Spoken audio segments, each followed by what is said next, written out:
We're also following the latest right now, a stark warning from U.S. Central Command saying that Iran has a potentially warning to civilians in that country, accusing the regime of launching military operations and also from densely populated areas, putting civilian lives at risk. And this, a post on social media from Fox News' Lucas Tomlinson saying Iranian forces are using crowded areas surrounded by civilians there to launch those attack drones and ballistic missiles.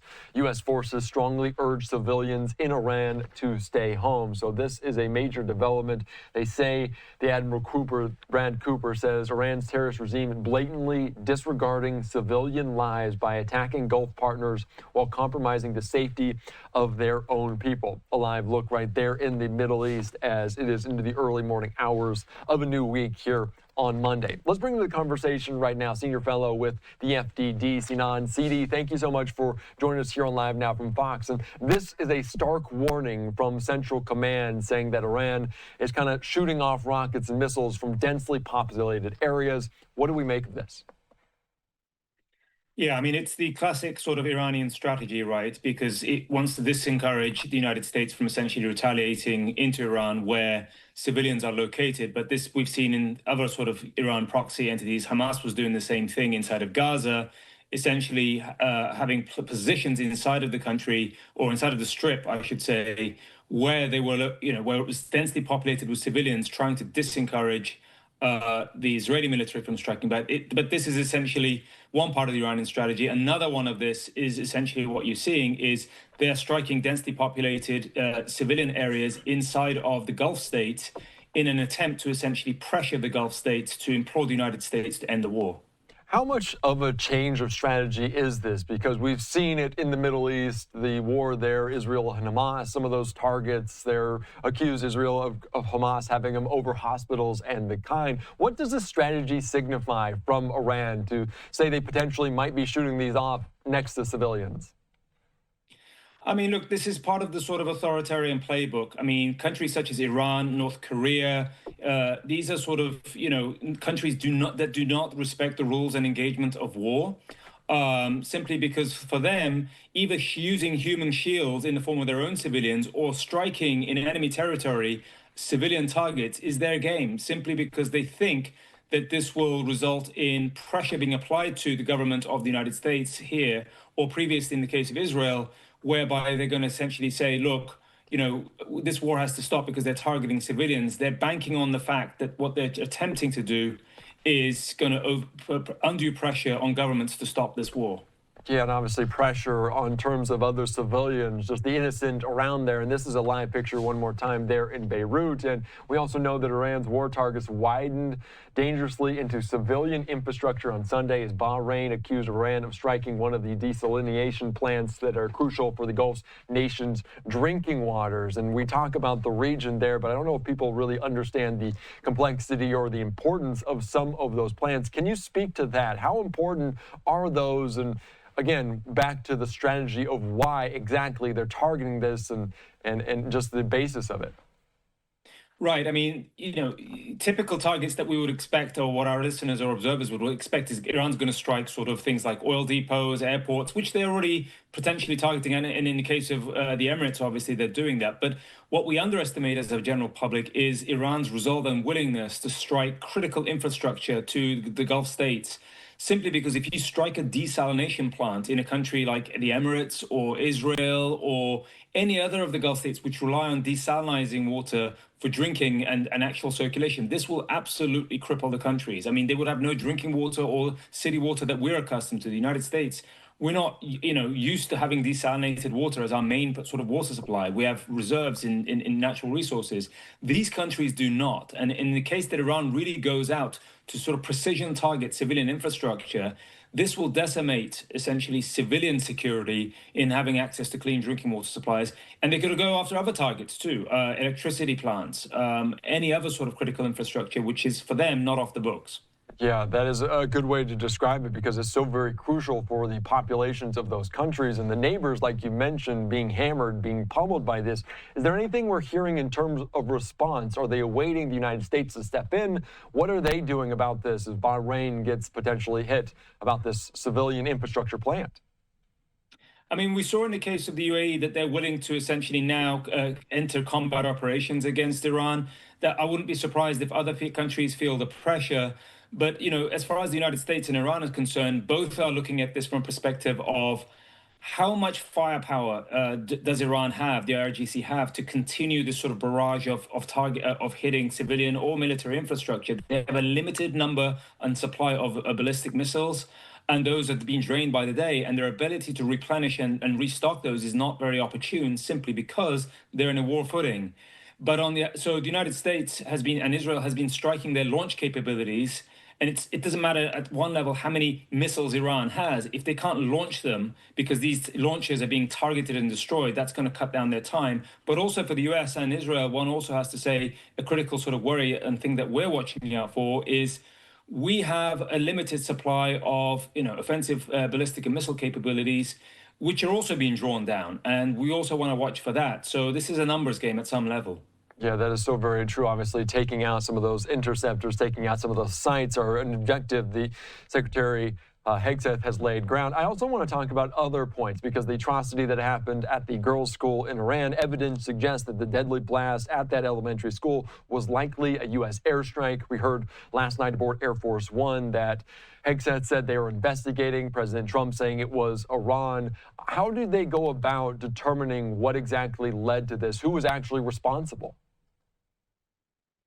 Yeah, that's a very good and tough question to answer, because Iran will have no problem in just saying, look, this was a calculated and intentional strike to kill children and civilians, whereas the United States has a historic record for attempting to be judicious about which targets it does strike and being accountable for those. We have numerous redundancies. We have numerous checks and balances that go into essentially how we target and strike our enemy. But the problem with that is obviously this is a widespread war. And, I don't want to throw this as a throwaway comment, but mistakes do happen. And the United States is not in the business of targeting civilian structures, least of all schools where children are housed. But if it did happen, I'm sure there'll be a thorough investigation and hopefully accountability for how that mistake took place. And potentially another reason why Central Command posted that today, warning civilians in Iran, talking about that they might be, the IRGC, using it alongside some of these critical infrastructure points. Speaking to that, though, you mentioned that this potentially might be close to a target for the United States, and we're talking about precision. And when you talk about the U.S. military, that they're very, very precise, does that indicate that it may not be the United States just by the fact that it was a missed target location? Would that potentially indicate that it was Iran? So that's, again, another good question. I mean, we've seen a considerable amount of disinformation and a polluted information space in this war, because it is a war. And given that we're in the age of artificial intelligence, and it would not surprise me if Iran essentially used as a sort of false flag point. And I'd be very surprised if they did that, because they would be striking their own children. But obviously, there is the Israeli Air Force to consider here, in terms of right now, we don't have a clear idea of where to attribute the origin of this strike that came from. My bet would still be on the fact that this is a mistake. Like I said, the United States, we have a rich history. Our military is well versed and well schooled in the rules of engagement and what principles of just war are. And we are not in the business of striking civilian targets, especially schools, hospitals, simply because we think that might give us a military advantage. That is not how we do things. And so I'm willing to extend the U.S. military, an extended sort of line of credit, simply because we have strong rules of accountability that we don't do that on purpose. And they said they're going to look into it, a thorough investigation into actually what transpired there. President Trump saying it's Iran at this atrocity, killing hundreds of young children at that elementary school. I also want to ask, because we do know that the United States, in collaboration with Israel, took out the supreme leader and others in that major strike initially, the Operation Epic Fury, and we know that they're working to elect a new leader, potentially already in the works, indications saying that on the ground. Will we have any indication who exactly that is? Because the United States and Israel both likely to go after that specific target. What would a new supreme leader, who may they be, and how will the U.S. and Israel try to target them? Yes, I think one of the things to underscore here is the potential for Iran to essentially determine who their next leader is going to be. So at the spiritual level, we have to remember that the supreme leader is more powerful than the president of the country. The IRGC is directly accountable to them. And so in terms of continuity of power and government in Iran or for the Islamic Republic, this is a critical sort of choice for them right now. What I would say is this. There are a number of names being floated around there, not least of all the late leader Khamenei's son, but there are other contenders in there too. Rather than fixate on a name and what that would mean, I would also stress that what makes this sort of war particularly difficult for the United States and Israel and any other country that's potentially interested in seeing the Islamic regime fail is unlike other conflicts that we've seen that the United States engaged in recently, such as Venezuela, or potentially when we took out the regime in Iraq back in 2003. Iran has a quite rigid and strong institutional response to continuity. They have prepared for this, and they're very much indicating this too. We may have taken out the top leaderships up until this point, but as far as we can see and determine, governance and the ability of continuity of government in Iran, in the Islamic Republic, seems to be holding up, which is a major challenge. If our intention is to see the demise of the Islamic regime, the intention should be to not necessarily fixate on who the leader is, but we actually have to bring down the apparatus of the IRGC and the girders that support and buttress this regime.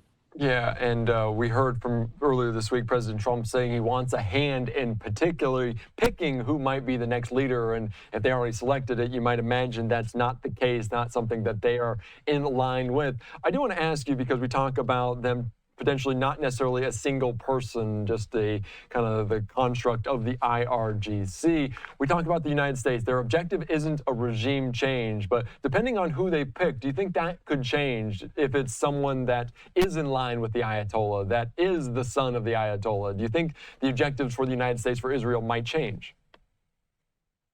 It depends. I mean, I would say that the United States' position on the continuity and the longevity of this war is, as of yet, undetermined.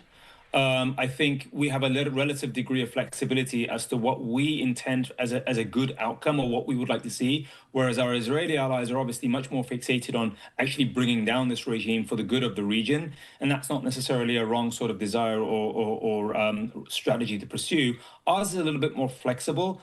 I think depending on if the United States sort of puts a position behind its preference, or or somebody that's elected that's completely antithetical to what the United States would prefer to have the new government or the continuity of government in Iran. One thing to watch out for, I would suggest, is whether that new governance structure that succeeds the late Khamenei and his sort of elites, which a large number of which have been eliminated, whether that sort of new ruling elite would be willing to sort of sit down at the negotiating table with the United States and make some very hard choices, things that they do not want to countenance. One of which I would say are on the three pillars. One is a complete abandonment of their nuclear program.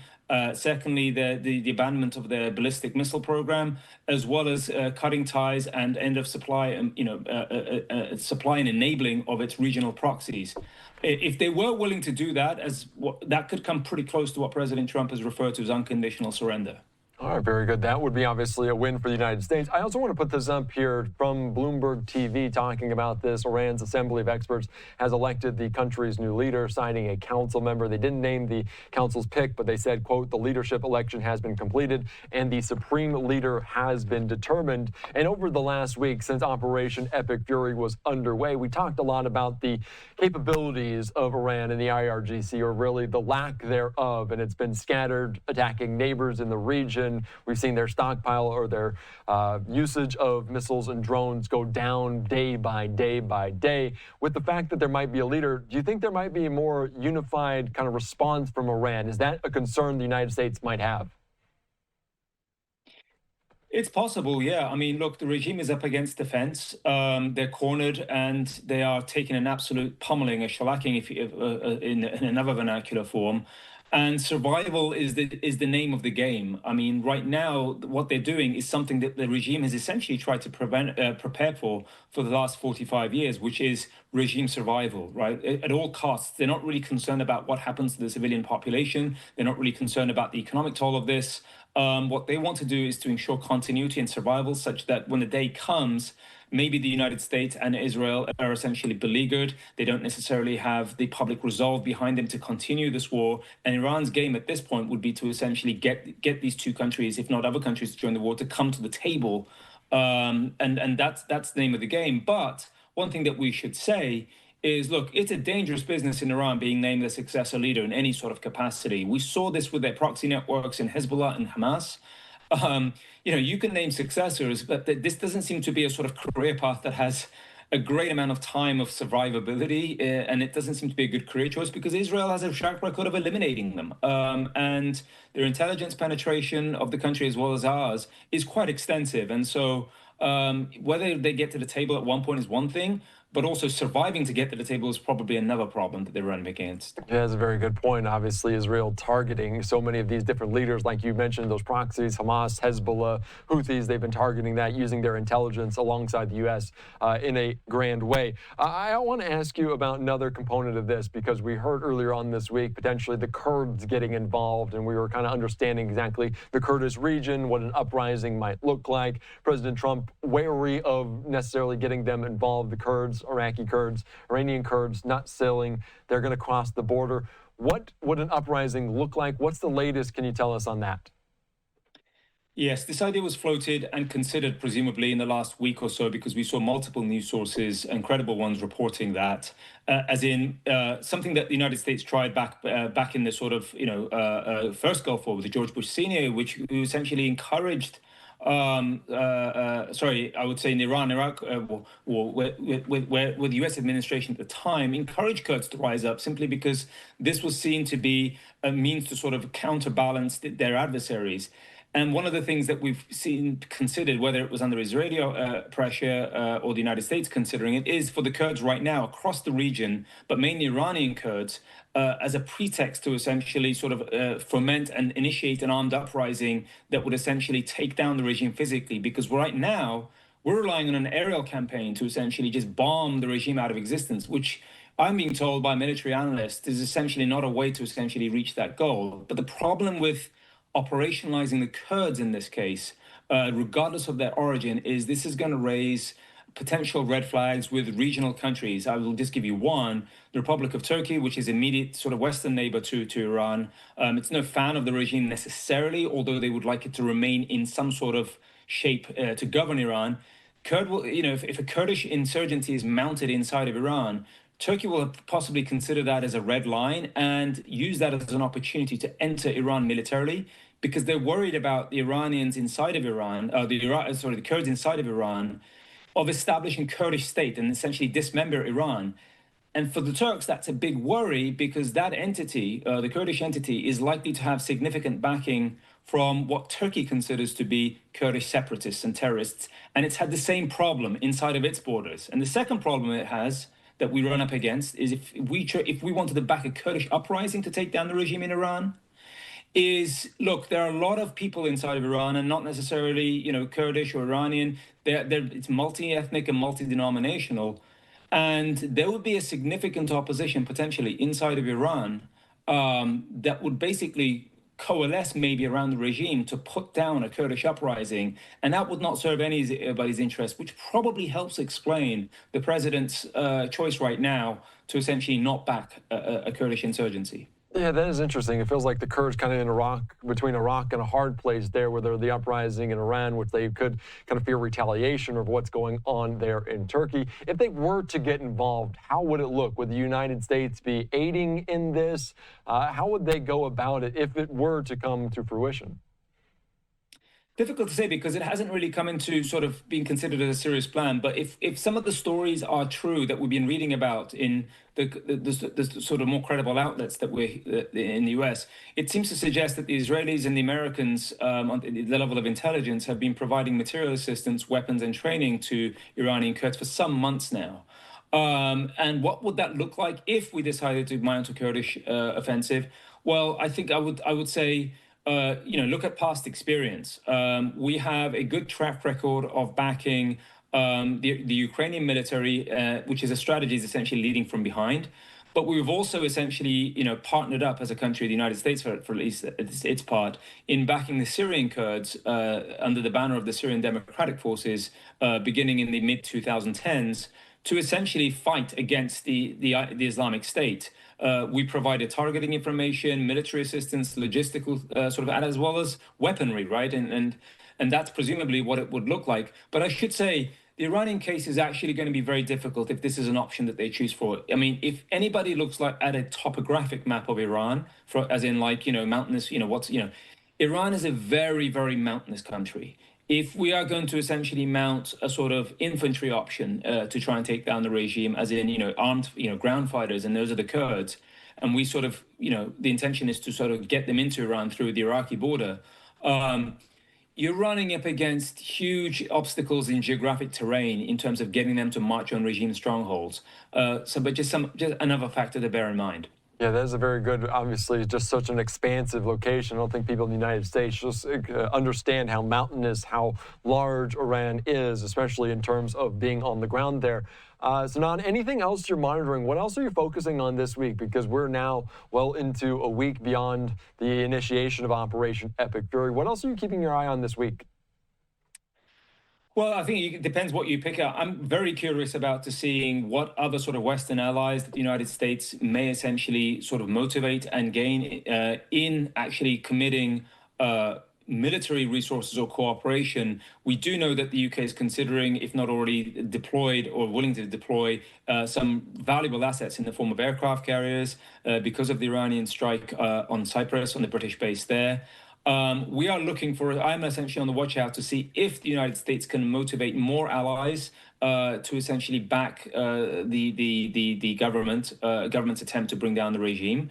But I'm also watching out on the domestic scene in the United States. I mean, in terms of how will political opinion, public opinion, sort of evolve around this conflict as gas prices continue to be challenged by this conflict and other economic indicators. I was going to ask you about that because you talk about motivation for other countries back here at home, and it feels like that is a part of the Iranian strategy to make the United States, make Americans feel this. How might that happen, especially if they continue to say they've closed the Strait of Hormuz, they're continuing to potentially attack vessels off that region? We talk about Kark Island and potentially the United States taking that over for the Iranian oil.